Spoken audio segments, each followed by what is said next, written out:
I'm just concerned that the Budget Committee is acting in a punitive way with respect to the police department budget. I just recently, yesterday, received written permission from Fred Bishop to read into the record. This is the testimony that Mr. Bishop gave at the public hearing at the House of Representatives on January 26th. And I would like this to be part of a verbatim part of the minutes of this meeting, so that when it is put onto the website, it's not referred to as an attachment, that all of the language is part of the minutes. Well, I think that's a decision that's going to have to be a decision that's made by the police commission. So that we're all on the same page, everybody gets the same data. Well, good, you got 9 minutes, I just timed it. So as you can see from these two reports, the additional 5 positions were 1 captain, 1 sergeant, and 3 patrol officers. These 2 reports lead me to believe that we never put in place the 5 officers that would make up the dedicated West Side TAR, unless you have information to the contrary. I don't have that answer. Okay. For the record, regarding my complaint about the sheriff's investigation, which I'm referring to as complaint number 2, I realize that it was misplaced, but that you now have it in your possession, so I'm hopeful that we might hear about it at the next meeting. It is on my radar screen. Okay. Regarding complaint number 1, this is a question that I had brought up in the complaint about the chief confirming information in a personnel file. Let's take a step back. Let's go back to July 13, 2009. Officer DeFina had just found out that he was no longer the SRO officer, and that very same day, he was given an evaluation by Lieutenant Klein. Given this officer's repeated pattern of incompetence and insubordination, I am recommending that Officer DeFina be terminated. I fear that retaining this officer may subject the department to litigation for negligent retention. This is what Officer DeFina tells the Hooksett Banner that Lieutenant Klein wrote in the evaluation. Then the chief is contacted by the Banner, and the chief says, if he told you that, he's lying. About half an hour later, the chief retracts that statement, saying the lieutenant did, in fact, recommend termination, but said that that is no reason to assume that DeFina will be let go. So within half an hour of being contacted by the Banner, without Officer DeFina's permission, the chief publicly calls Officer DeFina a liar, obviously without looking at the evaluation, then reads the evaluation and confirms the information from the evaluation to the Banner. So I asked the chief about this at the police commission meeting, and he said that he was responding to the paper to set the record straight. The chief is not required or was not ordered to set the record straight. He is the one that decided to divulge the personal information. The chief then goes on to say, the evaluation was not in the file at that point. Because it had not gotten to the file, it wasn't official. Wasn't official. So basically the chief is saying to the Banner, yeah, we're worried that if we don't fire him, we might get sued. His repeated pattern of incompetence and insubordination, yes. And Lieutenant Klein did recommend his termination. So let me get this straight, if this is a non-issue. If a news organization calls tomorrow and says that they have information from an evaluation, you're okay with the chief confirming it. Yesterday I had a discussion with an HR professional. She made it very clear that confirming information is divulging information. She also did not buy the theory that an evaluation is not confidential because it has not yet been filed. So basically, you're looking at the police department right now is under budget by approximately 11%. Is that correct? Okay. At the February 2nd, 2010 police commission meeting, I brought up a number of questions regarding the K-9 officers program, and I never received any answers to it. I also brought these same questions up in October 20th, 2009, and I was told I was to be able to get some answers to that, and now it's been 5 months. I was wondering if I could get some of the answers. I'll say to you what I said earlier, that there were some responses that were made that they need to be reviewed by the commission before they can be sent out. Speaking with the other officers that are here, We just kind of like to say that, we understand that certain people have a problem with administration or with the commission, the way things are being done and that money's being spent, but I think overall the bad publicity or the going after administration has affected the morale downstairs because they're getting all the negativity in the news. Townspeople are asking questions, what's up, and overall the budget looks like it's going to get cut. And really, I'm not a money budget person. I don't bitch about the budget or anything like that. I just, people here that really support the police department, they're trying to do the right thing, but we're dealing with stuff from last year, and I don't want to see the ghosts of these people affect the way we're running now. I mean, those people, and those other officers, I love them all to death. I really do. To me, that's all issues that are being taken care of outside of Hooksett Police Department. It's all legal stuff, and we don't get involved with that. Like I said before and said it over and again, the reason I got involved in here because I saw an officer I felt was persecuted. And that was Jay DeFina. That was the only reason I got involved in this. P252 covering internal affairs has really specific language in regards to how those complaints are handled. Matter of fact, it goes as far as to say that if this SOP is not followed to the letter of the SOP, that is taken as being misconduct within this organization. If you read it, it says as soon as that complaint is filed, Madam Chair, you must prepare. whatever happened in 5 minutes? I can finish this in 20 seconds. It says you should prepare and send the letters of the complaint acknowledging receipt of the complaint, the control number of the assigned investigator, and how the complainant may contact the investigator. And these people keep referring that we lost 2 sergeants. I'm only aware of 1. Am I wrong, Chief?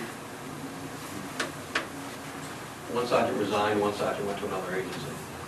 And it's my opinion that certain individuals on the budget committee, 4, possibly 5, have a personal vendetta against the chief and maybe his command staff.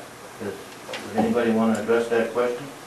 But I'll tell you something that I did observe, that one of the individuals that it was stated that they had a personal vendetta, this person was willing to put money back into the budget, okay, because of some information that we brought forward. So, I'm not going to make any judgments, but I think that was based on information that they got, and they realized that, perhaps, they didn't have the right information, and that's why they wanted to increase the line. You justified the budget at the budget committee meeting. But I did my best, and the rest will depend at the deliberative session. In the current budget we have, we were budgeted for 1 vehicle. You're purchasing a vehicle for, do you have more vehicles than you have people? Yes, without having it in front of me, I'd go back to the information we presented at budget time as far as where our fleet is. So we need the Could you amount of come back vehicles with we that have. next time? Didn't you read it?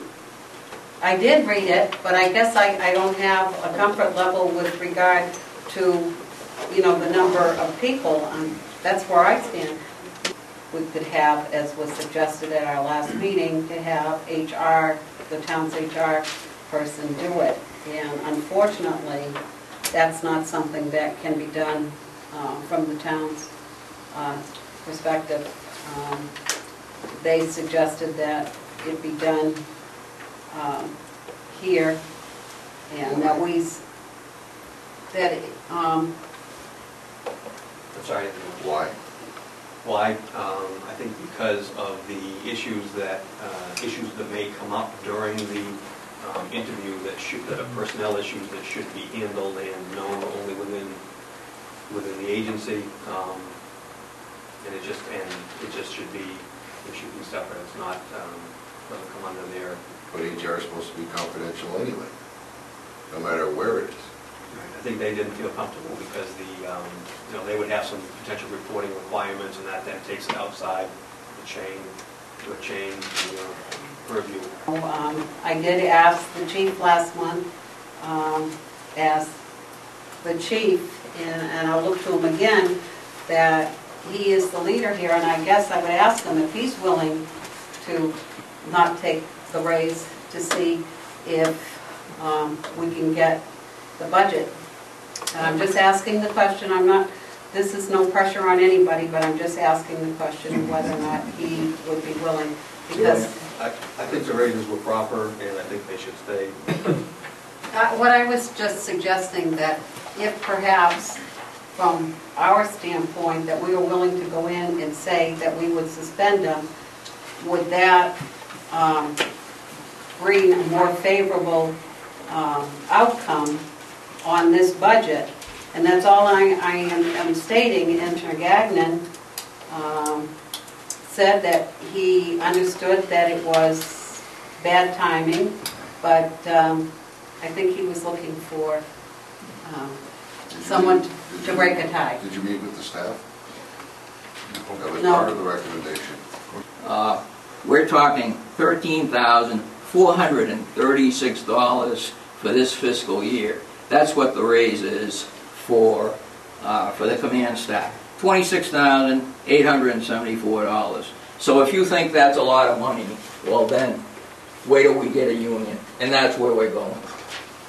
It's not that so many people are not getting raises, so many people are having a difficult time, and I'm just asking that shouldn't we consider that in hopes of getting our budget, that we understand, you know, the sentiment out there. Where she mentions our paddy wagon, and I'm hoping the Ancient Order of Hibernians corrects her, but our transport van, I would like to go back and refresh people's memory that David Booton in the March of '09 maintenance minutes stated that the state was on a fast track to close the Hooksett Court and to make plans accordingly. We bought the transport van. We're into it for $43,000.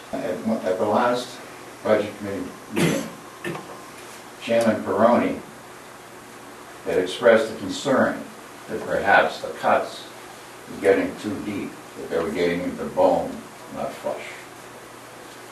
And I left the meeting shortly after that, so I didn't see the conclusion of this. People keep mentioning the townspeople are angry. They're angry about these pay raises. If you said they should have had an adjustment, you had the discussions in committee, in non-public session, as is appropriate. You decided they should get the raises. That's what it ought to be. They want to destroy the chief and get rid of him. And Mr. Pearl has even published that within the last 10 days or so. But yeah, he does want to fire the chief and get rid of the chief. We hear terms like departmental incompetence, failure to thrive. Even Mr. Levant has come forward to say, they're very competent, very professional, do the job well. I received this postcard in the mail, and it's from somebody, I guess, who was vacationing in Shenandoah Valley, Virginia. And she lives in Hooksett. Her name is Shirley, and she said, "Hi, Joanne, I cannot afford the chief of police pay raise." Yes, I've said that I'd like the chief to I'd like him to resign personally. I respect all the officers in this department. That's why I'm here, that's why I'm involved in this, particularly the past officers. And I would remind people they are not ghosts. We did these raises in non-public. I don't think that you had standing to go into non-public. I've heard Mrs. McHugh's argument that the captain brought forth a memo, therefore it was a personnel issue. But I also heard Mrs. McHugh argue that these were equity adjustments and not merit raises. So that these were being based on positions. We heard that argument for the lieutenant position needed to be more than the sergeant position. We never heard names. And I respect that. And we accepted that these were equity raises. Therefore, if they're equity raises for positions, they should be discussed in public session. As far as the accreditation goes, yes, you should do the accreditation. For the last 6 years, you've had money left, you've been short-staffed, the budget hasn't been cut, and you haven't been able to do it. It needs to be done so this department can move on. And as far as the small group of people, I would like to just comment that the small group of people comes to these meetings prepared with facts, speaks politely to this commission within their time frame, makes all the videotapes available to all the public, makes all of our comments available to the public. And we are not, if we are pointing out things in this department that are negative, that is not our fault. That is the department's fault. And the Hooksett Police Department would not be in the paper if there was nothing wrong with it, and a small group of people were just making noise every week. I can assure you, the reporters are not interested in people making noise. They're interested in what's going on in this police department. And basically, I just came here to say that everything the town's saying in the papers, or whoever's saying in the papers, I don't know who's actually saying it. Like I said, I stopped reading it. You know, I got family members telling me to get out of here because of what they're reading in the paper. I wish they would share with us their education or their life experience that gives them the thought process that they have any value that they can bring to you, that they are expert or they have knowledgeable about what they've discussed with you, that they are qualified to make these criticisms and these analyses and these remarks. As far as the pay equity raises, I was wondering if you had the opportunity to look at Goffstown, because the chief is making $89,000 a year over there. About the same amount as what our captain, one of our captains makes here. And they are 30% larger than we are. The department budget is currently 11% under budget, which I just found out about tonight, which is approximately about $440,000 under budget, and we're only in March. This is a fact. So I want to share with you tonight and go on the record and give you some history about the return funds of this department. And I've only gone back 6 years.